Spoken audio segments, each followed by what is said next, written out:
एक बार स्वर्ग से घोषणा हुई कि भगवान सेब बांटने आ रहे हैं। सभी लोग भगवान के प्रसाद के लिए तैयार होकर लाइन लगाकर खड़े हो गए। एक छोटी सी बच्ची बहुत उत्सुक थी क्योंकि वह भगवान को देखने जा रही थी।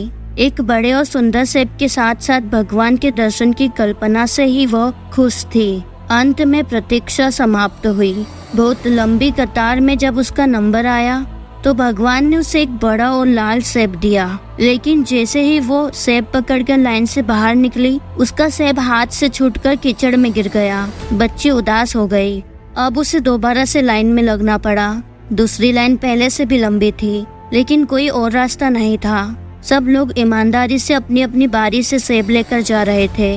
अंततः वह बच्ची फिर से लाइन में लगी और अपनी बारी की प्रतीक्षा करने लगी। उस बच्ची को लगा कि सेब खत्म होने वाले हैं। अब तो बच्ची बहुत उदास हो गई। उसने सोचा कि उसकी बारी आने तक तो सारे सेब खत्म हो जाएंगे, लेकिन वो ये नहीं जानती थी कि भगवान के भंडार कभी खाली नहीं होते। जब तक उसकी बारी आई तो और भी नए सेब आ गए थे।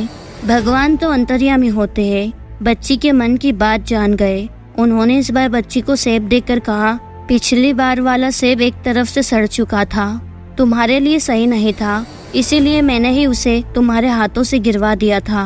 दूसरी तरफ लंबी कतार में तुम्हें इसलिए लगाया क्योंकि नए सेब अभी पेड़ पर थे, उनके आने में समय बाकी था, इसलिए तुम्हें अधिक प्रतीक्षा करनी पड़ी। ये सेब अधिक लाल, सुंदर और तुम्हारे लिए उपयुक्त है। भगवान की बात सुनकर बच्ची संतुष्ट होकर गई। इसी प्रकार यदि आपके किसी काम में विलंब हो रहा है तो उसे भगवान की इच्छा मानकर स्वीकार करें। जिस प्रकार हम अपने बच्चों को उत्तम से उत्तम देने का प्रयास करते हैं, उसी प्रकार भगवान भी अपने बच्चों को वही देंगे जो उनके लिए उत्तम होगा। ईमानदारी से अपनी बारी की प्रतीक्षा करते हुए अपने कर्म करते जाइए।